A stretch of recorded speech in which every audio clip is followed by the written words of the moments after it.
I also mentioned that somebody was listening and wanted to call in. It's Mohammed El-Erian, who we wanted to welcome on our program today, because you were listening. It's great to talk to you, by the way. You were listening to our discussion at the top of the program regarding what the Fed is likely to do, what it might mean for stocks. And what do you want to share with our viewers on what your current view is? Thanks, Scott. Look, I really liked what Josh and others were saying about what the Fed should do. The data, the commentary all points to higher for longer. So I don't have any issue with that. It really is what the Fed will do, and this Fed in particular. What will it do? Remember, the chair's comments have always been hawkish until he gets to the Q&A. He didn't have the Q&A this time around. Remember, the global economy is weakening much faster than most people expected.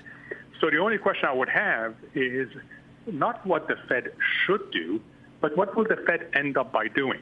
Because if it flip-flops, that's actually worse for stocks than if it's permitted and gets the inflation genie back into the bottle.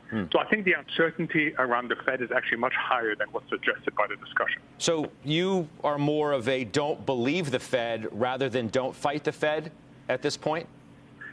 I am wait to see whether the Fed follows up. If he was serious at Jackson Hole, he would have extended his 8-minute speech, which is an unusually short speech, to do two other things. One, explain why to us they've made all these policy errors and how are they better at forecasting inflation. And second, point to a pathway for changing their framework. They still have a framework that is pro-inflationary. And until they change that framework, I think there's going to be a lot of people asking questions about their seriousness. I get it, but why does the time of the speech matter? It's the substance of what he said, and he was as hawkish as we've ever heard him. And who cares about revisionist history, Mohammed? They made mistakes. They know they did, but that doesn't preclude them from making the right move this time just because they were, carelessly wrong, if you want to characterize it as that, on their outlook for inflation. He told you, he was direct. It's been followed up by Kashkari, who came out and said, we like the fact that the stock market went down. That's not good?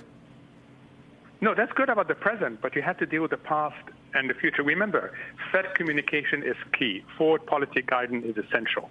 If you want to soft land an economy or softish landish or limit damage, people have to believe you. And until you own up to your mistakes, the ECB has owned up to its mistake. The Bank of England has owned up to its mistake. Secretary of the Treasury has done so. The Fed hasn't yet. They haven't explained why their inflation forecast. Every time they issue a quarterly forecast, people dismiss them almost immediately, Scott. So it is important to own and explain what you're doing better now.